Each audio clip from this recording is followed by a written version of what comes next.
There are moments when life throws a storm your way, and deep inside, a whisper arises, "Let it be." Not as an act of giving up, but as a way of breathing, of no longer resisting what is. The Buddha taught us that suffering is real, and its root lies in craving and attachment. When we cling to what is impermanent, we tighten ourselves into pain. Everything changes: seasons, people, emotions. The tighter we hold on, the faster the river slips through our hands. So what does letting go truly mean?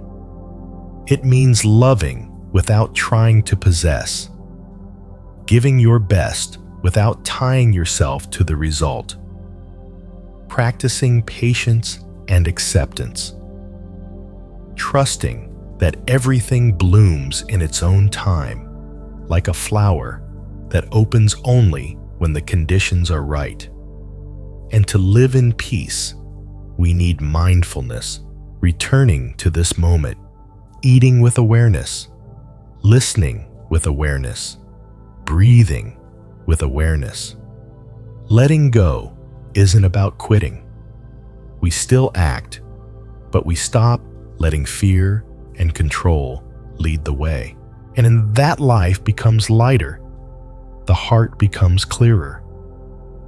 So now, let's go deeper together into the nature of suffering and its roots into the truth of impermanence and the daily practice of non-attachment, so that "let it be" becomes not just a phrase, but a way of life. 1. Patience and acceptance. Have you ever felt like you're stuck in a never-ending chase, where everything must happen exactly when and how you want it to? You plan. You set goals. You do everything by the book. But life takes a different turn. Something slows down. Someone doesn't change the way you hoped. The result doesn't arrive on your schedule. And suddenly, you feel anxious, frustrated, like life is working against you. But if you pause, really pause, you may see life isn't off track. You're just moving faster than your own growth is ready for. The Buddha taught that one of the roots of suffering is tanha, the intense craving for things to be different. When you want life to move faster than its natural pace, you're stepping out of the present. And when reality doesn't match your expectations, suffering begins. There's a beautiful image in Buddhist teachings. A flower blooms only in its season. You can't command it to open on your timeline. It needs enough sun, enough rain, enough stillness. Your life is no different. Some things won't happen any sooner, no matter how much you pray or push, because you're not yet ready to receive them. Think about the times you've pressured yourself to hurry up, to achieve more, to get over it. Were you truly at peace? Or were you just running always late for an imaginary life your mind invented? Patience isn't passivity. It's tremendous inner strength. It's a deep wisdom, knowing that everything has its own rhythm. You can't rush healing. You can't fast forward awakening. And you can't force someone to love you, understand you, or grow at your pace. Patience means being fully present with what is without needing it to change immediately. In the Dhammapada, the Buddha once said, "The wise one, even when insulted, endures it like a noble horse that withstands the whip." They are tamed and not easily shaken. Patience, then, isn't about merely enduring. It's a form of mastery, a strength of the heart. When you can accept a situation that's not yet ideal, not yet yours, you're practicing the art of inner maturity. Sometimes you'll realize the delay itself is a gift. It gives you time to reflect, to recalibrate, to learn how to live without needing everything to follow a plan. You're not falling behind in life. You're learning to walk in tune with your true pace. Think of someone recovering from loss, a divorce, a death, a major failure. If they rush ahead, chasing the next thing, they might be carrying unhealed wounds. But if they give themselves time to sit, to understand, to breathe, their healing becomes real. That's patience with oneself, a rare but powerful form of compassion in today's fast-paced world. And there's a kind of acceptance that only those who've been through enough can understand. Accepting that life will always contain uncertainty. It's not that you're failing when things are delayed. Sometimes the delay is how life clears the path for something deeper, truer, more lasting. You can't grab the sun and command it to rise faster, but you can learn to sit peacefully in the dark, trusting dawn will come. That's the art of living in the unknown without panic, without self-doubt, without losing faith in your own timing. So if you're in a season where things haven't arrived, take a breath. Maybe you don't need to try harder. Maybe you just need a little more patience, a little more softness, a little more trust that your flower will bloom when it's ready. And here's the beautiful part. While you're being patient, you are changing. Not the world, but you. You become gentler, more understanding, less demanding. And that change is what truly opens the way to the life you've been seeking. Not the perfect life, but the real one, simple, grounded, and awake. So if today you feel like you're not there yet, not successful enough, not peaceful enough, not loved enough, don't blame yourself. Instead, ask, how much more patience do I need right now to keep going? And the answer won't come from outside. It will come from listening deeply within. Acceptance doesn't mean you stop. It means you learn how to move forward, lighter, steadier, deeper. 2. Impermanence. There's a truth you already know deep down. Though sometimes you try to forget it, everything changes. Beautiful moments fade. A joyful meal with loved ones eventually comes to an end. The people closest to you will one day leave in one way or another. Youth slips away without notice. And even the happiest moments, no matter how tightly you try to hold on, quietly dissolve into memory. It's easy to see impermanence as something frightening. But if you look deeper, you'll realize this truth gives life its depth. Because nothing lasts forever, every moment becomes sacred. If sunsets never ended, would they still take your breath away? In Buddhism, impermanence, anicca, is one of the 3 fundamental characteristics of all conditioned things. The Buddha taught all compounded things are impermanent. Every experience, from a gust of wind to the thoughts in your mind, is always changing. Nothing is fixed. Nothing can be held onto forever. And when you understand this, not just with your mind, but with your heart, you begin to live differently. You begin to cherish the ordinary. A hand you're holding, a family meal, a gentle gaze.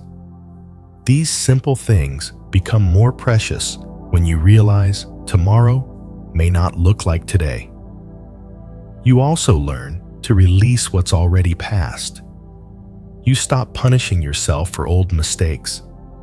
You stop clinging to someone who's gone. You stop wrestling with a dream that didn't come true. Because you now understand everything has its time and season. And when that season ends, whether you're ready or not, it will pass just like water slipping through your fingers.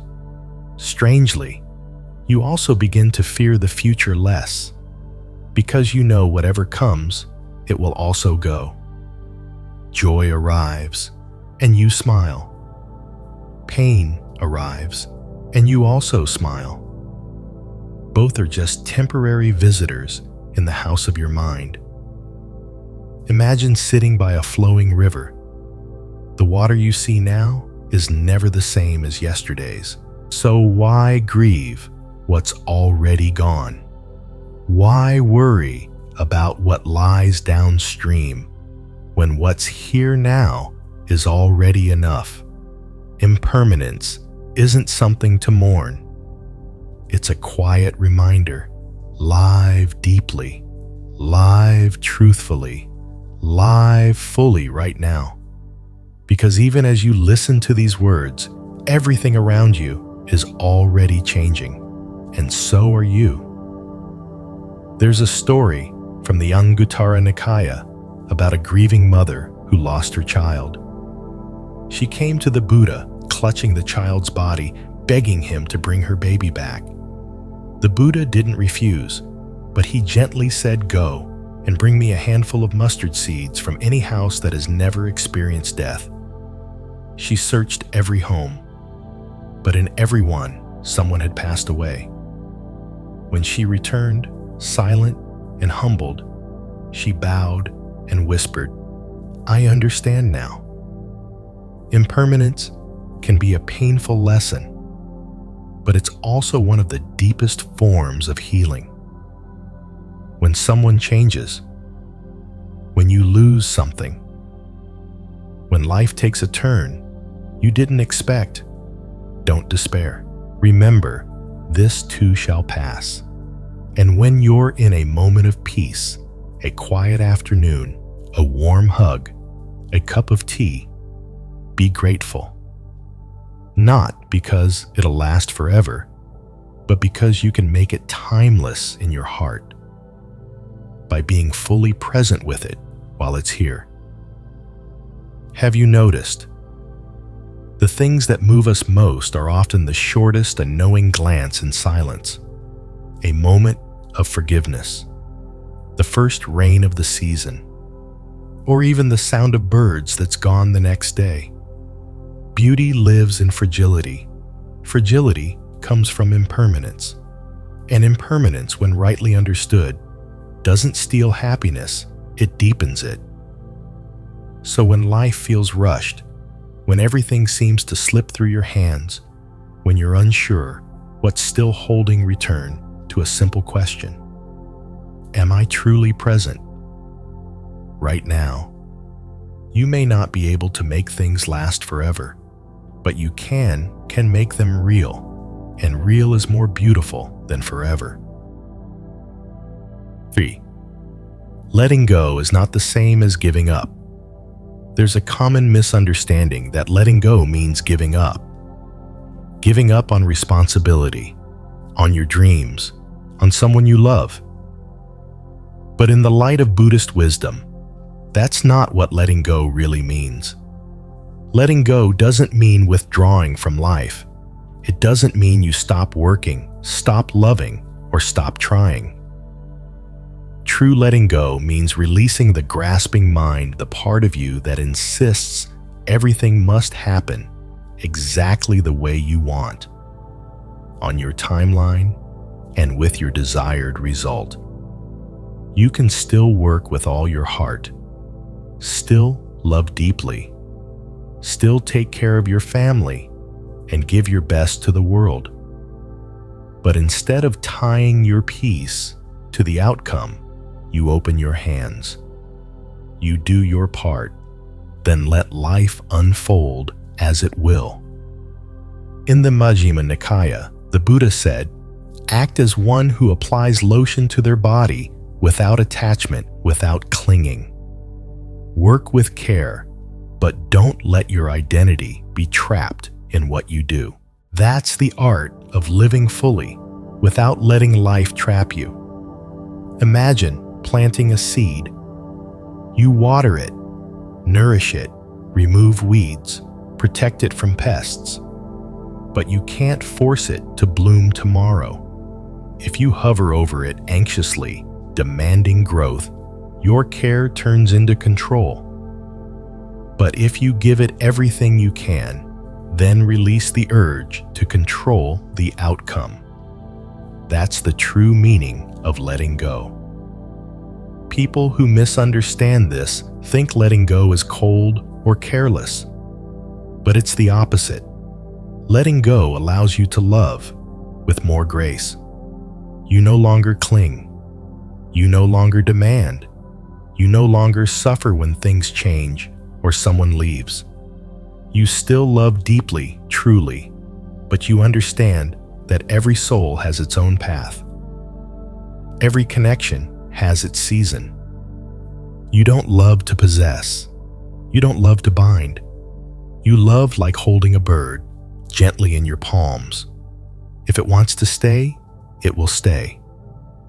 If it flies away, you know how to bless its journey. Letting go doesn't mean you stop caring. It means you care without controlling. You love without conditions. You live without hinging your entire self-worth on something you can never fully hold. Have you ever worked yourself to the point of exhaustion, all while quietly asking, will this be enough? Will I be recognized? And when the results don't meet your expectations, you collapse, not just from fatigue, but from a sense of failure, because you've handed your entire value over to something outside of you. But when you act with a letting go mind, when you give your best, but don't let the outcome define your worth, everything feels different. You still work hard, but you're not drained. You still try, but you're not tied. And most importantly, you remain at peace even when life doesn't go your way. The Buddha once told the story of a musician tuning his instrument. If the strings are too loose, they make no sound. If too tight, they snap. Only when they're tuned just right does the music flow. Life is the same. If you give up, you lose purpose. If you grip too hard, you lose ease. Letting go is finding that sacred balance between effort and surrender. So, look at your life. Is there something you're holding too tightly? A relationship that no longer nourishes you? An expectation that's hurting more than helping? A version of yourself that you've outgrown? Ask yourself, can I keep loving, keep showing up, keep giving my best without needing everything to go my way? If the answer is yes, then you're beginning to understand what true letting go really is. And here's the paradox. The moment you release that grasping mind, life becomes lighter. Relationships soften. Work feels more alive. And you feel more free because what drains you isn't the pinning, but the clinging to what you can't control. Letting go isn't weakness, it's strength. It's the wisdom of someone who sees impermanence clearly. It's the quiet understanding, I don't own anything. I simply walk alongside it for as long as life allows. So yes, give your heart fully to the path you choose, but don't tie your soul to the outcome. What makes your life meaningful isn't that everything happens according to plan. It's that you lived with a whole heart and then let the rest be. 4. Non-attachment There's a kind of love that feels lighter on the heart, not because it's shallow, but because it doesn't come with ownership. It's when you love someone, but don't need them to belong to you. When you're connected to something, but don't try to hold it tightly in your hands. When you cherish something deeply, yet stay awake enough to know it will change eventually. This is the essence of non-attachment in Buddhism. A lot of people think that non-attachment means being cold, detached, or indifferent. But the truth is the opposite. The one who truly practices non-attachment is often the one who loves most deeply, because their love isn't bound by the fear of loss. They don't love to control. They don't give to get something back. They don't care just to be cared for. They simply love. Because love is the nature of their heart. And in that love, the other person is free to be themselves, to live their truth, without being caged by your expectations, your ideals, or your need to hold on. The Buddha once said, letting go doesn't mean you stop loving. It means you refuse to turn love into a chain. Imagine holding a small bird in your hands. If you grip it tightly, it will struggle. But if your hands are open, it may stay. And if it flies away, you still smile, because you know real love isn't about keeping. It's about allowing. Non-attachment is exactly that, being fully present and still ready to let go. Loving deeply, but without possession. Savoring the moment, but not clinging when it passes. Because when we cling, love can start to distort. Love becomes possession. Care becomes control. Closeness turns into dependence. And when change comes, as it always will, we feel hurt, betrayed, or lost. Not because love disappeared, but because we were never ready to love without holding on. Non-attachment doesn't mean you don't feel. You still love. You still hurt when someone leaves. You still grieve when something ends. But you don't drown in it. You let it come and go like waves passing on a lake or wind brushing through a porch. And you stay with your own heart quiet, open, steady, like the sky. In the Samyutta Nikaya, the Buddha once told his disciples, "The wise are like leaves falling gently, unclinging from the old branch, unafraid of new ground." Can you hear the quiet freedom in that? You can love your parents and know they'll one day be gone. Love your partner and accept that feelings change over time. Love your children and still know you'll have to let them go someday. But instead of shrinking in fear, you choose to live fully.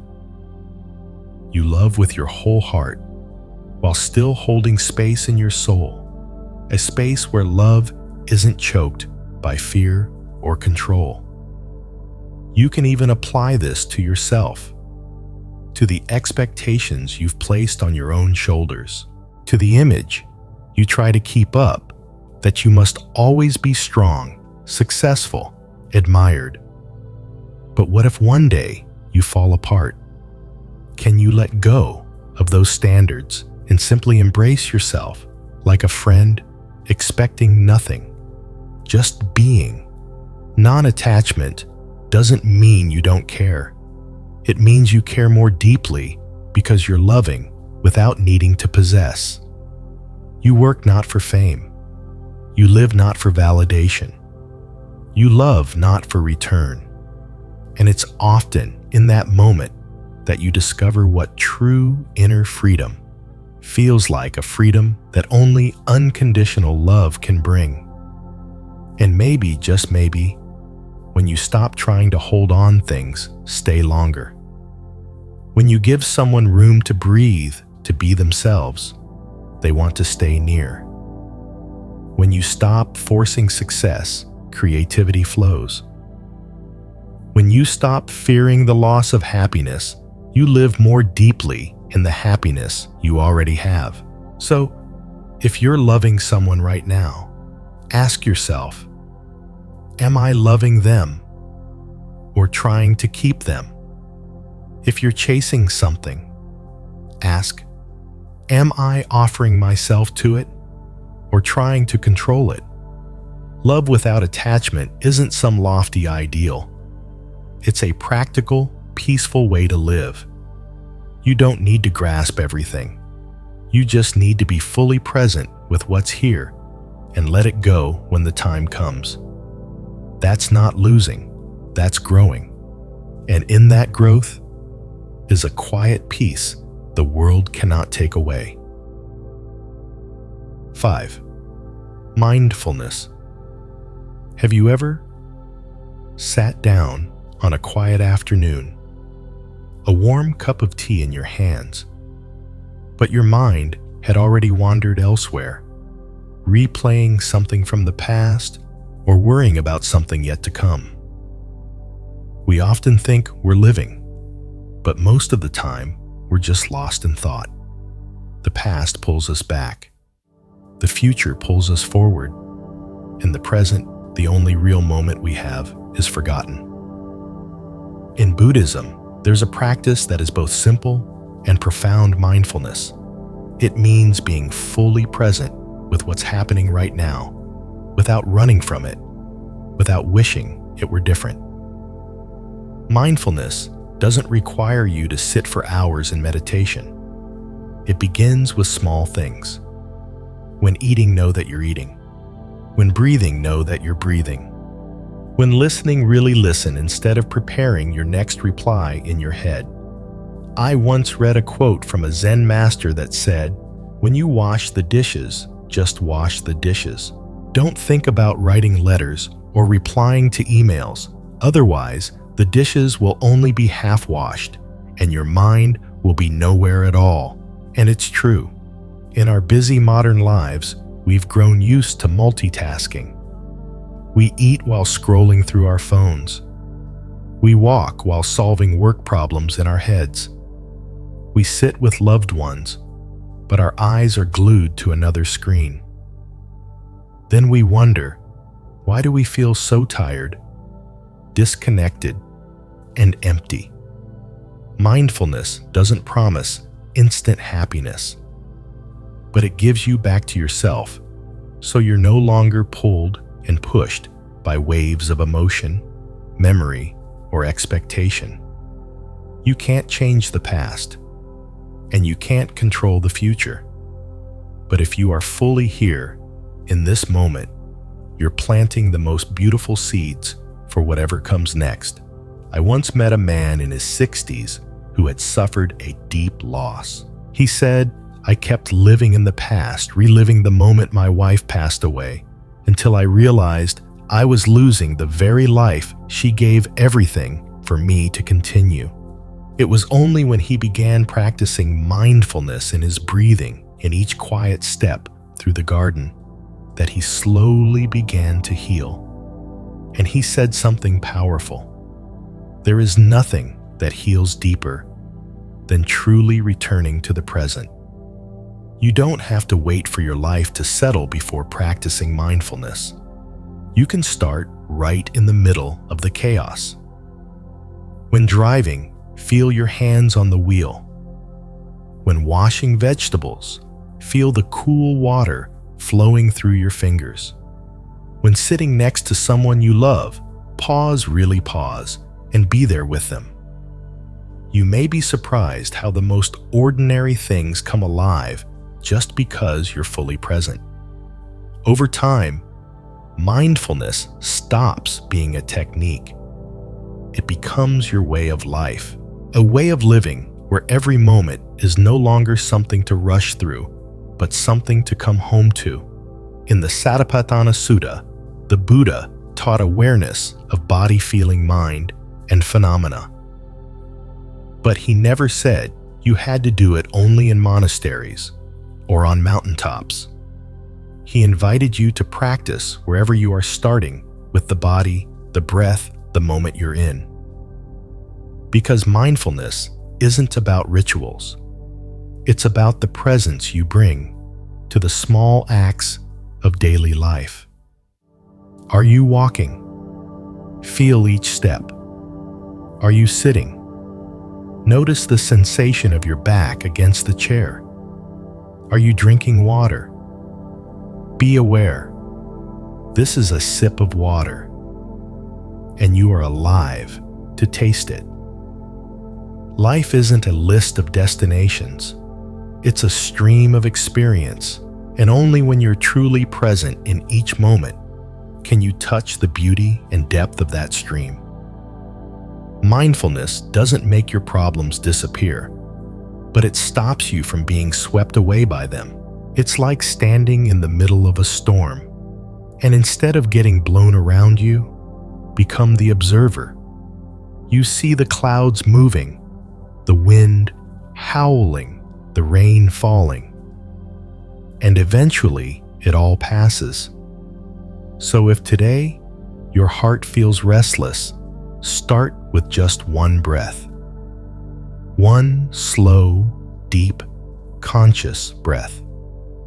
And let that breath remind you you're alive. And this moment right now is the only place where peace is truly possible. Because the present isn't a waiting room. It is life happening now, right within you. 6. The truth of suffering, the Four Noble Truths. You know, there's one thing that connects us all, no matter our age, nationality, or life story, and that is suffering. No one escapes it. Even those who seem to have it all. Success, money, love, have tasted loss, disappointment, loneliness, or that quiet emptiness inside. Maybe you've lost someone dear. Maybe your marriage feels more like a maze than a home. Or maybe you've reached all your goals only to ask yourself, why do I still feel this hollow ache? And beneath all those stories, there's often one haunting question. Why do we suffer? Over 2,600 years ago, the Buddha asked that very same question. But he didn't stop at asking. He sought, practiced, and realized a profound truth. Then, with great compassion, he shared it with the world, a teaching both simple and deep, the Four Noble Truths. The first truth is this: suffering is a part of life, not to make you feel hopeless, but to help you stop running from it. Because when we dare to look into our pain, we begin to understand how to walk through it. The second truth is suffering has a cause. And no, it's not other people, not your job, not even your fate. It comes from within, from craving tanha and attachment upadana. We want things our way. We want beauty to last. We want people to never leave. We want to stay young, successful, and loved. But this wanting, endless, restless, insatiable becomes the very seed of our pain. Imagine someone clutching a block of ice. The tighter they hold it, the more their hands burn. But they're convinced that letting go would mean losing everything, not realizing that the act of holding on is what's hurting them. The third truth is suffering can end. This is radical. The Buddha didn't just diagnose the pain, he offered the medicine. Freedom is possible. Peace is possible. Not because life will suddenly become perfect, but because the mind can become free from the chains of craving, anger, and ignorance. Nirvana is not a faraway paradise. It's a state of mind when the fires inside go quiet. And the fourth truth is, there is a path to freedom, the Noble Eightfold Path. It's not a quick fix, not a magic spell, but a way of life, rooted in wisdom, morality, and meditation. Right view, seeing clearly, right intention, right speech, right action, right livelihood, right effort, right mindfulness, and right concentration. They aren't steps you check off. They're qualities of living with presence, clarity, and compassion. Now, someone who understands the Four Noble Truths won't suddenly be immune to pain. But something shifts. They stop fearing suffering. They begin to meet their wounds, not as enemies, but as teachers. And they slowly, patiently start loosening the knots within through mindfulness, through kindness, through daily practice. You might have seen it in someone who's been through grief and somehow becomes quieter, kinder. Someone who's lost much, and yet their eyes hold a soft wisdom. That's what it looks like when suffering is transformed not into bitterness, but into grace. And this transformation starts by recognizing the root causes, by loosening our grip, by letting go of the illusion that life must go our way to be meaningful. The Buddha didn't promise to erase all pain. He simply pointed to a path.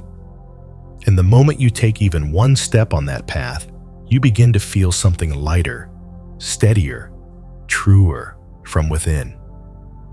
And here's the best part. You don't have to become a monk to walk it. You just have to begin exactly where you are, with honesty. When you're hurting, ask, what am I clinging to? When you're sad, ask, am I expecting something to be different than it is? And when you want to run away, try staying for a moment. Breathe.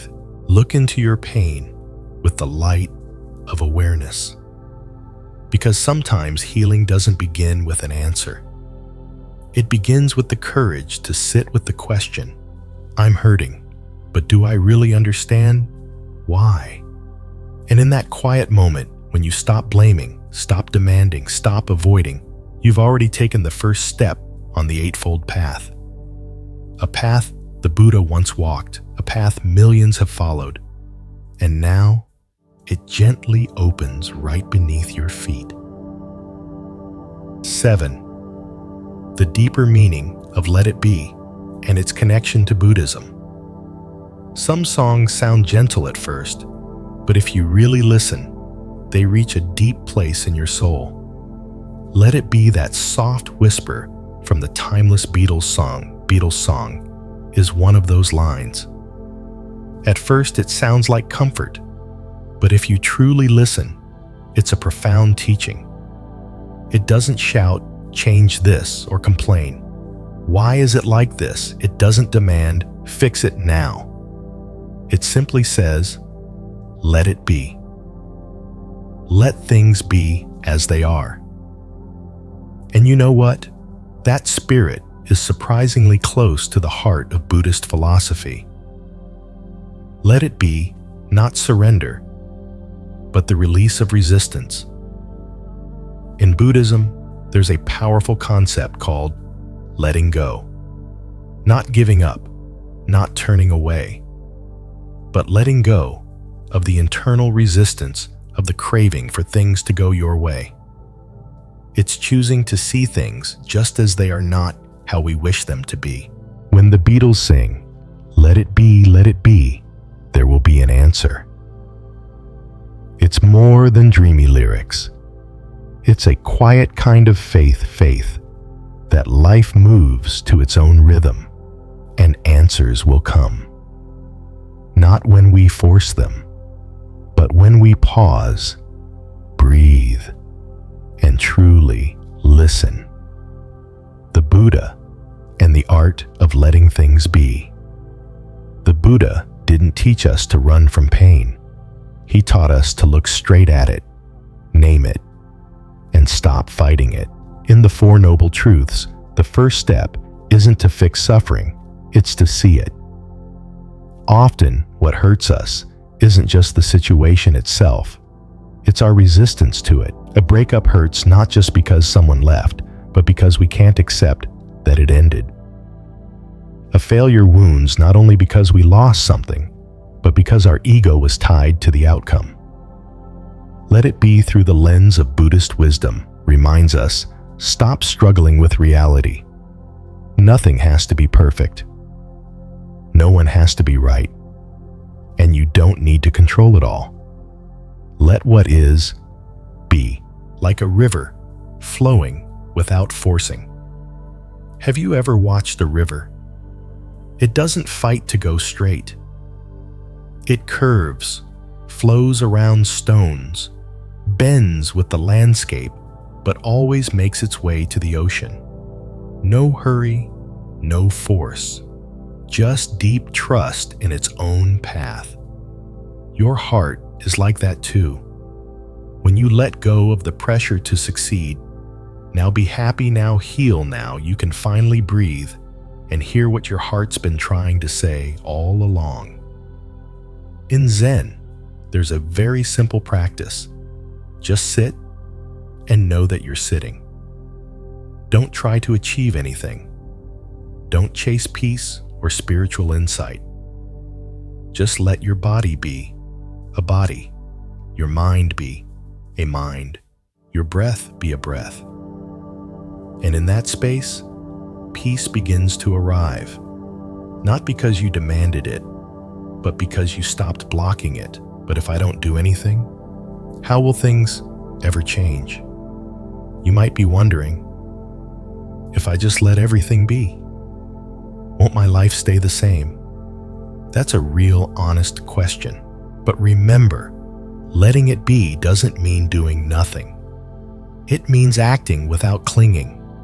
You can still try, still grow, still repair what's broken, but from a place of release, without being chained to expectations, without fear if things don't go your way. The Buddha didn't walk away from life. He engaged more deeply than anyone, but with wisdom and compassion, not fear or ambition. And that's what gave his actions such transformative power. You can raise your child, love your partner, do meaningful work, and still let it be when things fall apart. You don't have to control every outcome to live a meaningful life. You just have to show up fully, one breath at a time. A gentle whisper in a noisy world. When the world around you pushes you to go faster, be better, do more, let yourself step back and hear that soft inner voice. Let it be. Let everything be what it is, imperfect, uncertain, incomplete, but real. You may just discover in that very moment that nothing needs to change, because your heart has already begun to awaken, realizing that peace isn't out there. It's in here, in your ability to let this moment be what it is. And when you can do that, you've already taken a profound step on the path the Buddha called liberation. No miracles needed, no dogma required, just a heart that can let go, breathe, and simply let life be. 8. Gratitude in letting go. There's something we often forget in the midst of saying goodbye. Gratitude.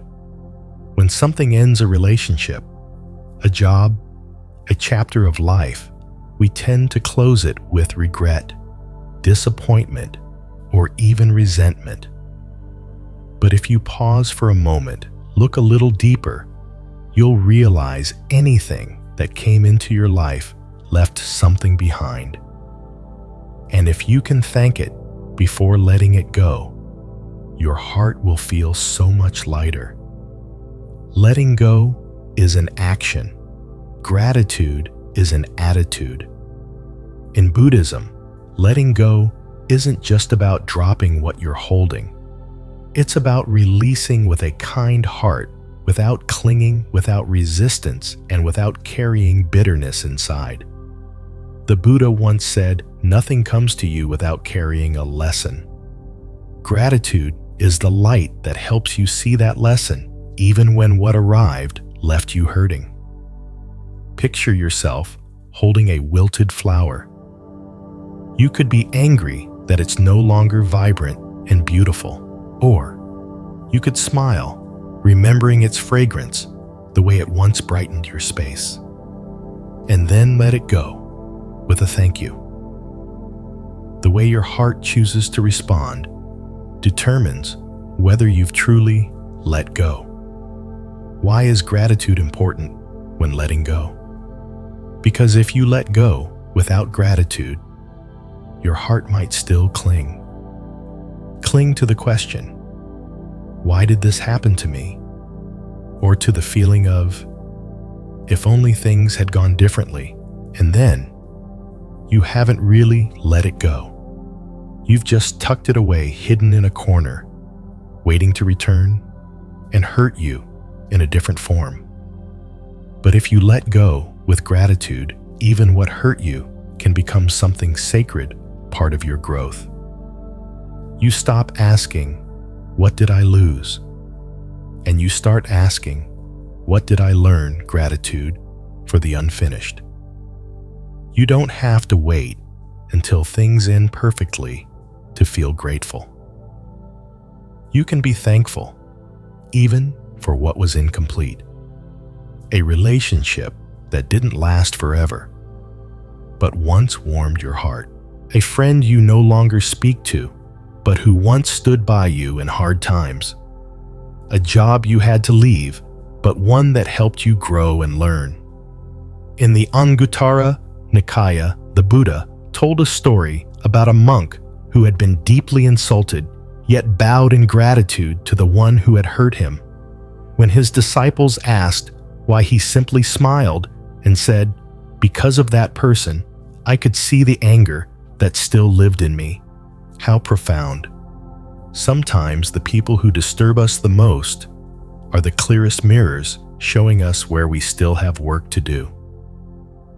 A small practice. Thank it before you let it go. The next time you're about to say goodbye to an old habit, a fading relationship, a dream that's run its course, try this. Take a moment of silence, reflect, and quietly say, "Thank you for having been here," even if it was short, even if it didn't go as planned, even if it brought you tears. Say thank you for the experience, the emotion, the version of you that emerged from it. Gratitude allows you to close gently, not harshly. I once met a woman who walked away from a 20-year marriage, not because love had died, but because their paths had grown too far apart. I asked her, "Do you regret it?" She paused, looked down, then said softly, "I'm sad, yes, but I hold no resentment. I'm grateful for those years. Without them, I wouldn't be who I am today." Her words stayed with me. Gratitude allowed her to close the chapter without slamming it shut. She ended it with gentleness, not anger, with clarity, not regret. Letting go doesn't mean the story ends. It simply means you're ready for the next chapter. And when you let go with gratitude, you don't lose. You evolve. You become someone wiser, someone who can look back without bitterness, someone who knows nothing stays forever, but everything holds meaning if you're willing to say thank you before saying goodbye. Let it go, but let it go with gratitude. That's how you free your heart without leaving it hollow. 9. Seeing the true nature of control. There's a very specific kind of exhaustion, one that doesn't come from doing too much, but from trying to control too much. Have you ever felt it?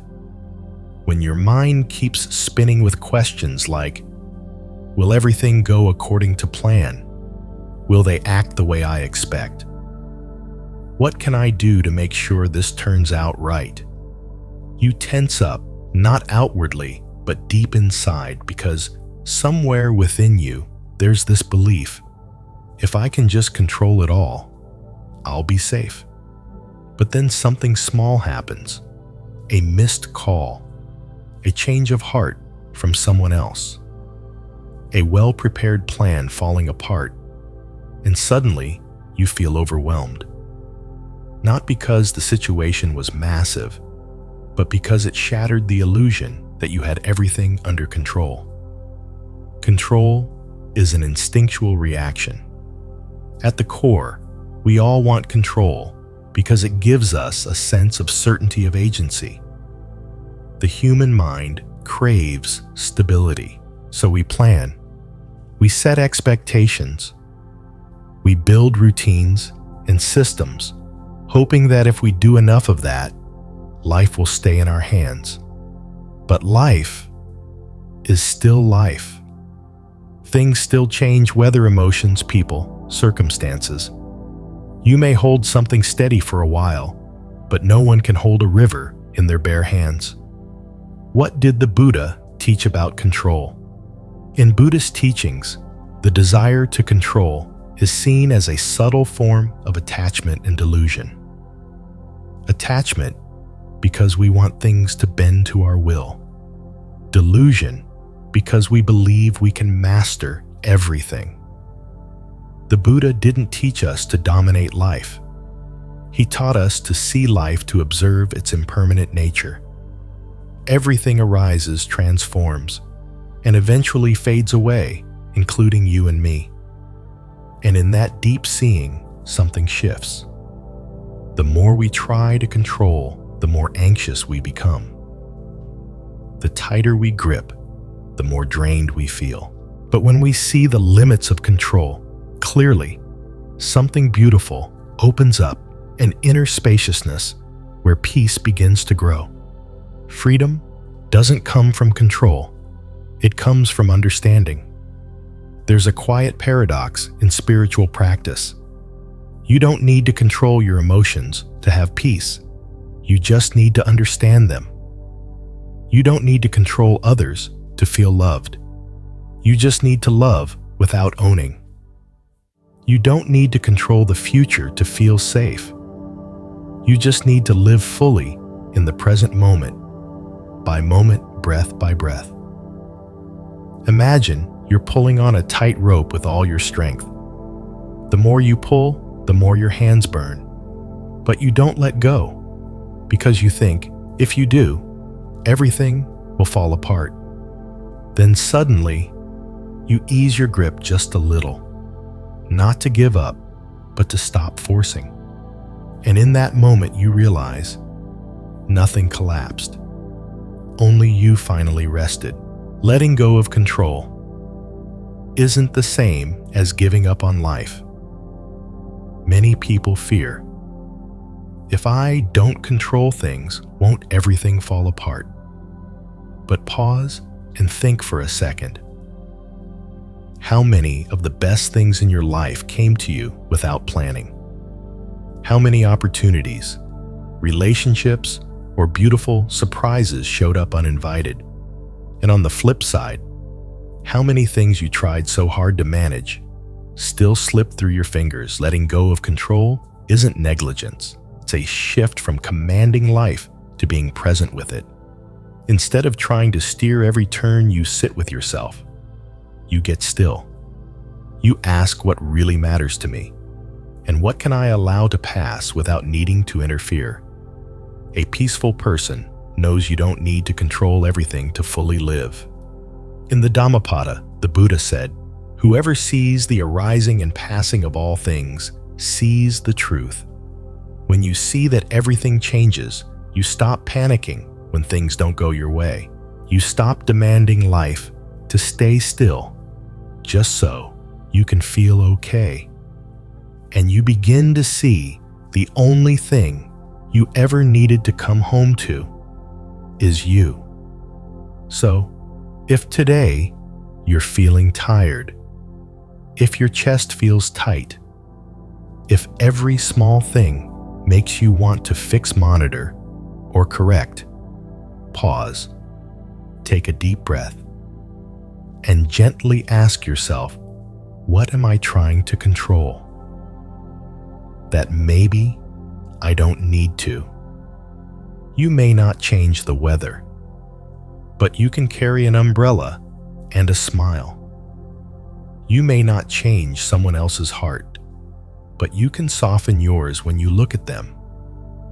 You may not stop the flow of life, but you can float with it without losing yourself. And little by little, you'll discover this. True freedom doesn't come from external control, but from internal ease. When you stop holding so tight, you begin to touch something unshakable, something no one else can give or take. A quiet strength, rooted, still, real, and perhaps that's what the Buddha meant when he spoke of liberation. 10. Transforming pain into wisdom. Some pain begins like a small crack, barely noticeable. But if left unexamined, that tiny crack can grow into a deep black hole inside your heart. And yet if you choose to meet your pain with awareness, that very crack could become a doorway to wisdom. No one escapes suffering. Have you ever lost something precious? A person, a dream, a beautiful vision you once had about life. And after that loss, who did you become? Some people shut down after heartbreak. Their hearts go numb. Their minds grow rigid. But others, somehow, soften. From that very wound, they begin to understand life more deeply. They don't just survive, they grow. They don't just heal, they awaken. The Buddha didn't teach us to avoid suffering. He taught us how to transform it. In his teachings, suffering isn't something to destroy. It's something to learn from.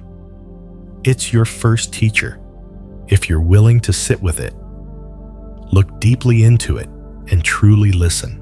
He once said, like a person purifying milk by removing its impurities, the practitioner who examines their suffering will extract wisdom. Have you ever asked, why is this happening to me?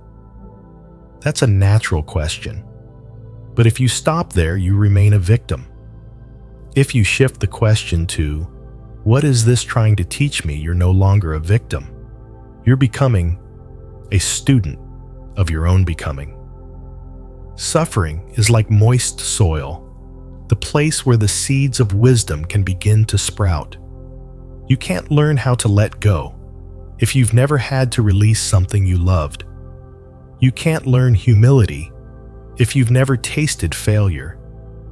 You can't understand others unless you've been broken yourself. And you won't know how to love well if you've never loved in the wrong way. In the Lotus Sutra, there's a beautiful image of a man lost in the dark. Only when lightning flashes brief, blinding, unexpected, does he catch a glimpse of the road. Suffering is like that lightning, harsh, sudden, not pleasant, but it shows you what the calm daylight might never reveal. It's not the pain itself that keeps us stuck. It's how we look at it. Some people carry a wound for 10 years, yet feel the sting as if it just happened. Not because it hasn't passed, but because they've never sat with it in mindfulness. Others, however, may go through something huge, and in just a few months, even days, they've begun to understand themselves better. They're not avoiding the pain, they're studying it. And in doing so, they become more whole. To transform suffering doesn't mean to forget. It means to remember, without being pulled into the whirlpool of blame or regret. A Buddhist story of transformation. Once a grieving mother came to the Buddha after losing her child, begging him to bring the child back to life. The Buddha didn't refuse. He simply asked her to bring him a handful of mustard seeds from any household that had never lost a loved one. She went door to door all day, asking, searching, but every home had known death. By the time she returned, she gently laid her child at the Buddha's feet and whispered, "I understand now. Every heart carries its own sorrow." She didn't get her child back, but she was reborn through wisdom. And from that awakening, she became a devoted disciple, spending the rest of her life in meditation and compassion. If you're hurting right now, if you're in the middle of letting go of something or someone you love, don't rush to move on. Sit with it. Write down what you feel. Ask yourself, what is this teaching me? What part of me is being awakened through this loss? Let your pain pass through you, not to break you, but to soften you. And one day, you might just find yourself grateful for the very thing that once broke you. You'll look back and realize, without that collapse, you wouldn't have learned how to be kind to yourself. Without that goodbye, you wouldn't know how to love without attachment. Without that failure, you wouldn't have bowed deeply enough to really listen to life. Eventually, you stop fearing suffering. You understand that suffering is not the enemy, it's the soil. And no lotus ever bloomed from clean marble. It had to rise through the mud. Wisdom doesn't come from theories. It comes from lived, felt experience. A long life doesn't always mean a deep one. And studying many books doesn't always mean you've truly understood. But if you can reflect on every step you've walked, even the painful ones, then every turn in your path can leave you with a little light. You'll keep walking, not heavy, not bitter, but lighter, softer, stronger. That's the path the Buddha spoke of. From suffering comes wisdom. From wisdom comes freedom. Some truths can't be explained. They can only be felt by a heart that is lost enough, let go enough, and awakened enough. So if you're still walking through the fog of unfinished things, of unspoken goodbyes, please remember, those very moments when examined with care can become seeds of your deepest insight. You don't need to be perfect. You only need to be honest with yourself. One breath at a time, one step at a time, and one day you'll discover pain didn't break you. It grew you into a heart that's more tender and a mind that sees more clearly. If this message touched something in you today, I invite you to subscribe to the Buddhism Seeds channel, where we explore how to live more deeply every day with mindfulness, wisdom, and compassion. Please give this video a like, share it with someone who might need it, and leave a comment below. What is one thing your pain has taught you? Thank you for being here, and may peace find you, even in the middle of your becoming.